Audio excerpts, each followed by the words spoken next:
Hello student, welcome to GC classes. मेरा नाम है सौरभ और लास्ट लेक्चर में बेटा हम लोगों ने क्या किया था, 2.6 के फर्स्ट क्वेश्चन को हमने सॉल्व कर लिया था। आज हम बढ़ेंगे 2.6 से क्लास 9th के 2.6 एक्सरसाइज के क्वेश्चन नंबर फर्स्ट का ही पार्ट है, सेकंड पार्ट में। ठीक है, चलो बढ़ते हैं।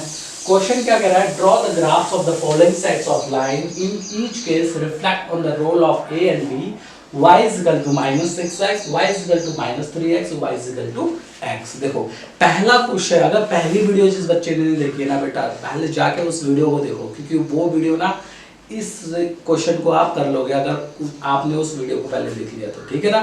फिर भी जो नए वीडियो, नए लोग, नए बच्चे इसमें आए हैं तो क्या करते हैं, इसी क्वेश्चन से स्टार्ट करें। ओके, समझाता हूँ। ओके देखो क्या करना है हमें, यहाँ पे एक ड्रॉ द ग्राफ, हमें क्या करना है, एक ग्राफ को ड्रॉ करना है जहाँ पे y की कुछ वैल्यूज दी रखी हैं।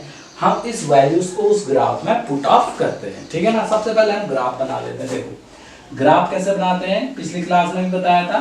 लेफ्ट से राइट क्या करेंगे, हॉरिजॉन्टल लाइन खींचेंगे, एक से अप से डाउन वर्टिकल लाइन खींचेंगे। ओके, तो फिर देखो इस y एक्सिस, इसको बोलते हैं x एक्सिस। हॉरिजॉन्टल में जो भी लाइंस होगी वो x एक्सिस, और वर्टिकल लाइंस को क्या बोलेंगे, y एक्सिस। देखो इस साइड, इस वर्टिकल लाइन के राइट साइड में होता है positive x axis, vertical side line के लेफ्ट साइड में होता है माइनस x एक्सिस।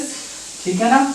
और वर्टिकल लाइन के ऊपर होता है y, पॉजिटिव y एक्सिस, और इधर नेगेटिव y एक्सिस। ठीक है ना, समझ गए आप ये वाली बात। ओके देखो इसमें पॉजिटिव नंबर रखेंगे, जैसे 1 2 3 4 5 एंड 6। ठीक है ना। यहाँ पे रख देंगे 1 2 3 4 5 एंड 6। ठीक है, 1 2 3 4 5 एंड 6। नीचे भी ऐसी 1 2 3 4 5 एंड 6। देखो इधर साइड हम पॉजिटिव रख देंगे, तो 1 2 3 4 5 और 6। लेफ्ट साइड में हम क्या करेंगे, -1 -2 -3 -4 -5 एंड -6। ऊपर साइड हम पॉजिटिव रखेंगे, 1 2 3 4 5 एंड 6। नीचे -1 -2 -3 -4 -5 एंड -6। ये हम लोगों ने क्या बना दिया, एक रफली ग्राफ बना दिया। अब हम क्या करेंगे, जो इक्वेशन दे रखे हैं y की, हम इनमें से x और y की वैल्यू फाइंड आउट करेंगे, और x और y की वैल्यू फाइंड आउट होने के बाद इस ग्राफ में रखेंगे। चलो फाइंड आउट करते हैं। देखो सबसे पहले हमें इक्वेशन दे रखी है y -6x दे रखी है। हम लोग क्या करेंगे, दो चीजें बना लेंगे, एक जगह लिख देंगे x और दूसरी जगह y। देखो ध्यान रखना है, लास्ट वीडियो में मैं बताया था कि x की वैल्यू अपने मन से सोच सकते हैं। ठीक है ना, x की वैल्यू आप कुछ भी सोच सकते हैं, 0 1 2 3 कुछ भी। याद रखना, छोटी से छोटी x की वैल्यू आप लोग सोचेंगे या रखेंगे तो उस ग्राफ में रखना आपके लिए इजी हो जाएगा। ठीक है, तो पहले हम x की वैल्यू 0 रखते हैं। x की वैल्यू सबसे पहले इस इक्वेशन को सॉल्व करेंगे। ठीक है ना, पहली इक्वेशन को x की वैल्यू, इस इक्वेशन में हम x की वैल्यू 0 रखते हैं। देखते हैं इक्वेशन क्या है, y -6x, और x की वैल्यू क्या रख रहे हैं, हम 0 रख रहे हैं, तो y -6 × 0। यदि यानी कि x की वैल्यू अगर 0 रखेंगे तो y की वैल्यू कितनी आ जाएगी, 0 आ जाएगी। 6 में -6 × 0 का आंसर 0, यानी कि x की वैल्यू 0 रखी तो y की वैल्यू कितनी आ गई, 0 आ गई। ठीक है, अब हम दो वैल्यू तक सोचेंगे, x की वैल्यू दो वैल्यू तक, दो डिजिट तक सोचेंगे हम लोग x की वैल्यू। पहले हमने पहले डिजिट सोचे 0, अब हम कोई भी नंबर सोच सकते हैं, अपने मन से सोचना है x की वैल्यू। x की वैल्यू मैं सोच लेता हूं अब की बार 1। ठीक है ना, इसको मिटा देते हैं, x की वैल्यू सोच लेते हैं 1। अगर हम x की वैल्यू 1 सोचेंगे तो इसी इक्वेशन में देखो y -6x, और y x की वैल्यू कितनी सोचनी है हमें, 1, तो -6 × 1, y की वैल्यू -6, यानी कि x की वैल्यू 1 रखने पर y की वैल्यू कितनी आ गई, -6 आ गई, नहीं आ गई। ओके, अब हम क्या करते हैं, इसको भी रब कर लेते हैं, इसको भी रब कर लेते हैं। ओके, तो इक्वेशन 1 में, इक्वेशन 1 की हम इसको इक्वेशन 1 माने तो x और y की वैल्यू हमें फाइंड आउट होगी। अब हम दूसरे इक्वेशन में जाते हैं। वो दूसरी इक्वेशन है y -3x, इसमें x और y की वैल्यू रखते हैं। अब की बार मैं क्या करता हूं, x की वैल्यू 1 रख देता हूं। ठीक है ना, इक्वेशन सेम है, y -3x। Okay, y -3x ये इक्वेशन है, इसमें मैं x की वैल्यू पुट आउट करता हूं। ठीक है, तो y -3 × 1 है ना, तो y की वैल्यू कितनी आ गई, -3 आ गई। यानी कि जब मैंने x की वैल्यू 1 रखी तो y की वैल्यू कितनी आ गई, -3 आ गई। अब हम क्या करेंगे, x की वैल्यू आप क्या कर देंगे, 0 रख देते हैं। अब क्या रख देते हैं, 0 रख देते हैं। तो x की वैल्यू 0 रखने पर y की वैल्यू देखते हैं, तो y -3x, y -3 मल्टीप्लाई 0, तो y की वैल्यू 0। यानी कि x की वैल्यू 0 रखने पर y की वैल्यू कितनी आ गई, 0 आ गई। ठीक है ना, ओके। तो यहां तक समझ में आ गया। ऐसे ही हम इक्वेशन 3 में देखेंगे। इक्वेशन 3 मान लेते हैं, ये इक्वेशन 2 थी। तो y देखो y और x, ध्यान से देखो यहाँ पे क्या है, y और x इक्वल है एक दूसरे के। यानी कि x की वैल्यू कुछ भी रखूंगा तो y की वैल्यू वही रहेगी। अगर मैंने x की वैल्यू 3 रखी तो y की वैल्यू x -x था ना, y -x था। ओके, x की वैल्यू कुछ भी रखूंगा तो देखते हैं, जैसे मैं x की वैल्यू इस इक्वेशन में रख देता हूं, y -x की वैल्यू रख देता हूं, x की वैल्यू इस इक्वेशन में रख देता हूं मैं 0 रख देता हूं। x की वैल्यू 0 रखूंगा तो y की वैल्यू भी 0 आएगी, है ना, क्योंकि x और y इक्वल है। x की वैल्यू अगर 4 रख दी मैंने तो देखते हैं y -x है, x की वैल्यू कितनी रख दी, 4 रख दी, तो यानी कि ये वैल्यू y की कितनी आ जाएगी, -4। यानी कि x की वैल्यू मैंने 4 रखी तो y की वैल्यू कितनी आ गई, -4 आ गई।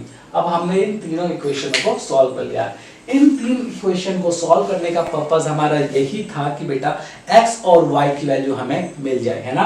x और y की वैल्यू अगर हमें फाइंड आउट हो गई तो हम अब इस ग्राफ में x और y की वैल्यू को रख पाएंगे, ठीक है ना। ओके, ये x और y की वैल्यू है, इसको मैं यहाँ पे साइड पे रख देता हूँ, या फिर हाँ यहाँ पे साइड पे लिख देते हैं x और, इसको थर्ड वाले को मिटा लीजिए क्योंकि ग्राफ के अंदर आ जाएगा, ठीक है ना। ओके, तो सेकंड में है x की वैल्यू 1 है और y की वैल्यू -3, x की वैल्यू 0 तो y की वैल्यू 0।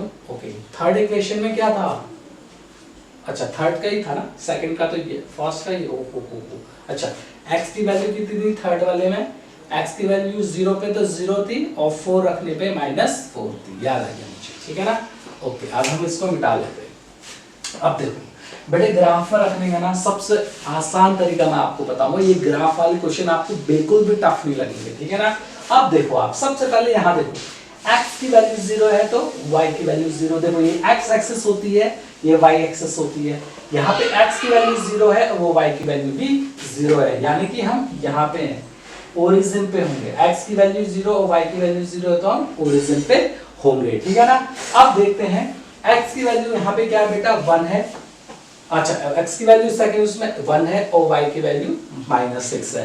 तो x की वैल्यू 1, तो यहाँ पे हमें यहाँ पे x की वैल्यू 1 और y की वैल्यू कितनी है, -6, तो यहाँ पे आ जाते हैं -6 पे आ जाएंगे। x की वैल्यू -6 को मैं थोड़ा यहाँ पे लिख देता हूँ, ओके, -6 होता है। तो यानी कि x की वैल्यू 1 है तो हमने यहाँ एक डॉट कर लिया, y की वैल्यू -6 है तो हमने यहाँ डॉट कर लिया, ओके, यहाँ पे कर लिया। वहां नहीं भी बनाएंगे तो चलेगा क्योंकि x की वैल्यू 1 यहाँ पे, y की वैल्यू -6। अब क्या करेंगे, इस लाइन को इस यहाँ से डॉट से यहाँ पे क्या कोऑर्डिनेट क्या लिख देंगे, 1, -6 कर देंगे। यहाँ पे क्या कोऑर्डिनेट आए, 1, -6, क्योंकि 1 और -6 को ही रखा था। तो -6 से यहाँ से एक लाइन खींचेंगे, ओरिजिन से होते हुए क्या करेंगे, ओरिजिन से होते हुए एक लाइन खींच देंगे, चाहे ऊपर से खींच दो चाहे नीचे से, तो कहेंगे ओरिजिन से होते हुए -6 की तरह एक लाइन खींचेंगे और ये लाइन को हम आगे की तरफ एक्सटेंड कर लेंगे और ऊपर से भी यहाँ पर आगे की तरफ इसको एक्सटेंड कर देंगे और यहाँ पे हम लिख देंगे, चाहे ऊपर साइड लिखें चाहे नीचे साइड लिखें, ये किसकी इक्वेशन थी, y -6x की थी। आया समझ में आपको। अब सेकंड वाले में चलते हैं, यहाँ पे x की वैल्यू 1 है सेकंड वाले में और y की वैल्यू -1 है, तो यानी कि x की वैल्यू 1 और y की वैल्यू -3। जहाँ पे आएगा वहां पे हम क्या करते हैं, एक डॉट कर देते हैं, -3 यहाँ पे आया है ना, या फिर यहाँ पे ना करके हम लोग यहाँ पे कर देते हैं, -3 यहाँ पे आया, इसका सीधे खींच लेते हैं, -3 पे गिर लेते हैं, ठीक है ना। ओके, यहाँ पे -3 आया, यहाँ लाइन मिल नीचे, यहाँ -3 कर देता हूँ, ठीक है ना। इस -3 पे आया अब क्या करेंगे, यहाँ क्यों करेंगे -3 क्यों करेंगे, ये -3 था तो हमने यहाँ पे एक लाइन खींच दी, यहाँ पे एक क्या कर दिया, डॉट कर दिया, और -3 पे कौन सा है, तो कोऑर्डिनेट कौन से हो जाएंगे, देखो 1 और -3, तो 1 और -3। अब हम क्या करेंगे, सेम ओरिजिन से होते हुए एक स्ट्रेट लाइन खींच लेंगे, ओरिजिन से होके हमने क्या कर दिया, एक स्ट्रेट लाइन खींच दी, है ना, ये देखो स्ट्रेट लाइन खींच दी हमने, देखो यहाँ पे -3 को मैं थोड़ा सा इधर बना लेता हूँ, कोई बात नहीं, तो -3 होते हुए ना, तो ओरिजिन से होते हुए देखो, ओरिजिन से होते हुए मैंने क्या किया, -3 लाइन खींच दी, 3 पे एक लाइन खींच दी, और इसी लाइन को मैंने यहाँ पे एक्सटेंड कर दिया, है ना, इसी लाइन को क्या कर दिया, एक एक्सटेंड कर दिया, यहाँ की तरफ में ज्यादा हो गया, यहाँ की तरफ, इसी लाइन को क्या करते हैं, यहाँ की तरफ एक्सटेंड कर दिया, -3 की तरफ, ठीक है। तो हमारी दो लाइन बन गई, इसके कोऑर्डिनेट क्या बनते, 1, -3 बने थे बेटा, और इस वाले कोऑर्डिनेट क्या थे, 1, -6 मिट गया यहाँ पे, तो 1, -6। अब थर्ड वाला, इसमें देखो x की वैल्यू भी 0, y की वैल्यू भी 0 है, तो इक्वेशन में दोनों ही क्या करेंगे, 0 0 ही रहेंगे। थर्ड में देखो यहाँ पे x की वैल्यू 4 है और y की वैल्यू -4, यानी कि x की वैल्यू यहाँ 4 और y की वैल्यू -4, तो हम लोगों ने यहाँ पे एक डॉट कर दिया, है ना, एक डॉट कर दिया और वहां पे लिख दिया x4, -4। तो हम क्या करेंगे, इससे जाते हुए फिर एक ओरिजिन से एक लाइन खींचेंगे यहाँ तक की, और यहाँ तक की आगे तक उसको एक्सटेंड कर देंगे, है ना, जहां मैंने एक्सटेंड किया था।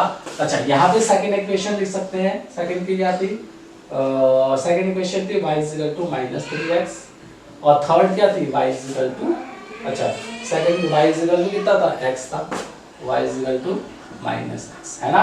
आप लोगों को समझ में आया बेटा, फिर से समझा दे रहा हूँ, आपकी वैल्यू 1 थी और -6 थी, 1 थी और -6, तो -6 पर हमने डॉट किया, यहाँ से क्या किया, एक लाइन को ऐसे एक्सटेंड करते हुए ले गए, ये वाली लाइन, है ना, और कोऑर्डिनेट लिख दे 1, -6, और ऊपर कौन सी इक्वेशन था, y -6, दूसरे में 1, -3 को रिप्रेजेंट करना, तो 1 था और यह -3 था, यहाँ डॉट कर दिया और यहाँ पे लिख दिया। यहीं से हमने क्या किया, इस लाइन को देखो, इसी का लाइन से हमने यहाँ की तरफ एक्सटेंड कर दिया, y -3x में। लास्ट क्या था, 4 और -4, 4 x एक्सिस है, -4 यहाँ पे, तो यहाँ पे हमने क्या लिया, डॉट किया और यहाँ से एक्सटेंड करते हुए आगे लेके, तो y -x। देखो तीनों ही इक्वेशन को हमने कैसे रिप्रेजेंट किया, समझ में आया होगा ना, बहुत इजी था। अब हमसे क्वेश्चन पूछा था कि रोल ए और बी का क्या है। मैंने लास्ट इक्वेशन में मैंने बताया था आपको, लास्ट लेक्चर में मैंने बताया था कि जो एक इक्वेशन होती है स्ट्रेट लाइन की, y = ax + b, इसको आपको याद रखना है। ये किसकी इक्वेशन है, ये इक्वेशन है स्ट्रेट लाइन की, किसकी, स्ट्रेट लाइन की इक्वेशन है। यहाँ पर जो a होता है, y होता है, ये स्लोप को दिखाता है, स्लोप मतलब ढाल, स्लोप मतलब ढाल या झुकाव। स्लोप क्या होता है, एक तरह का झुकाव होता है, और y क्या, और b क्या होता है, y इंटरसेप्ट।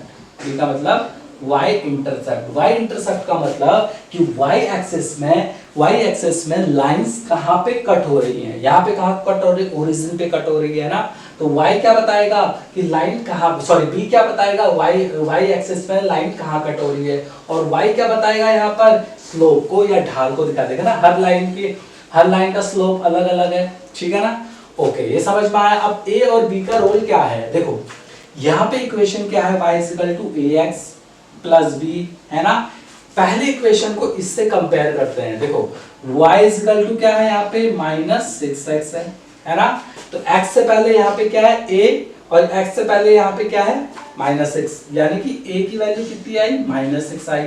सेकंड इक्वेशन में देखें, y x से पहले यहाँ पे क्या है, a है, और x से पहले यहाँ क्या है, -3, तो y की वैल्यू कितनी आई, यहाँ पे a की वैल्यू कितनी आ गई, -3 आ गई। सेकंड इक्वेशन में लिखो, x से पहले यहाँ पे कोई नंबर नहीं है, और x से पहले यहाँ पे a है, कोई नंबर नहीं का तो 1 मानेंगे, तो a की वैल्यू क्या आ गई, 1 आ गई। यहाँ पे देखोगे तो a की वैल्यू क्या अलग अलग आ रही है, पहले -6 आई, फिर -3 आई, फिर 1 आया, यानी कि ये अलग अलग वैल्यू आ रही है ना। a की वैल्यू याद रखना, जब a की वैल्यू अलग अलग डिफरेंट आए तो मान लेना है कि वो क्या है, एक पैरेलल लाइन नहीं है, यानी कि जो ग्राफ पर जो लाइंस बन रही है वो एक दूसरे के पैरेलल नहीं है। पैरेलल की लाइन क्या होती है बेटा, जैसे आप ट्रेन की पटरी देखते हो, है ना, वो क्या होती है, एक दूसरे से एक्सटेंड करते हुए आगे में बराबर जाती है आगे की तरफ, उसको क्या कहते हैं, पैरेलल लाइन। लेकिन यहाँ पे पैरेलल लाइन तो नहीं, एक इतना स्लोप है, फिर उसका और फिर और स्लोप है, तो हर किसी लाइन का अलग अलग स्लोप है, क्योंकि इसकी अलग अलग वैल्यू आ रही है, ठीक है, इसलिए वो पैरेलल नहीं है। तो ए का रोल आपको पता चल गया, ये ए का रोल का पता चल गया कि वो एक दूसरे से क्या है, उनकी पैरेलल लाइन में होंगी। तो यहाँ पे लिख देंगे they are not, lines are not parallels, lines are not parallel, ठीक है ना, पैरेलल नहीं होगी। ए रिप्रेजेंट, ये लिख सकते हैं, A represent lines are not parallel. A की बात हमें पता चल गई, अब बी की बता। बी क्या है बेटे, देखो यहाँ इक्वेशन में देखोगे तो ax प्लस बी, ax के साथ कोई भी वैल्यू है प्लस बी है, लेकिन सेकंड इक्वेशन में जो एक्चुअल इक्वेशन है, ये जो स्ट्रेट लाइन इक्वेशन है, ax प्लस बी है, ax के बाद कोई भी वैल्यू है b है, लेकिन यहाँ पे तो b है नहीं, तो हम b की वैल्यू कितनी मानेंगे, 0 मानेंगे। देखो ये देखो फिर से समझा रहा हूँ, y equal to ax plus b है, लेकिन हर इक्वेशन में क्या है, यही वाला पार्ट है, पहला ही पार्ट है, प्लस प्लस है ही नहीं, तो प्लस बी नहीं है, तो बी की वैल्यू क्या मानेंगे, 0 मानेंगे। हर इक्वेशन के लिए बी की वैल्यू 0 मानेंगे, ठीक है ना, बी की वैल्यू 0 मानेंगे। अब बी की वैल्यू 0 मानेंगे, इसका मतलब अगर बी की वैल्यू 0 है तो याद रखना जो x, जो बी की वैल्यू अगर 0 होगी तो ग्राफ में जो भी ओरिजिन से लाइन गुजरेंगी तब b की वैल्यू कितनी आ जाएगी, 0। याद रखना अगर b की वैल्यू 0 है तो सारी लाइंस ओरिजिन से होकर के निकलेंगी, या ओरिजिन पे सारी लाइन कट होगी। यहाँ पे देखो ओरिजिन मतलब बीच वाली, देखो सारी लाइन यहाँ पे आके कट हो रही है, क्यों कट हो रही है, क्योंकि b की वैल्यू क्या है, 0 है। तो हमें पता चल गया a और b की वैल्यू, तो b पे हम लिख देंगे because the value of b is 0, the value of b is 0, so all the lines are intersect मतलब काटेंगे, intersect in the origin, यानी कि origin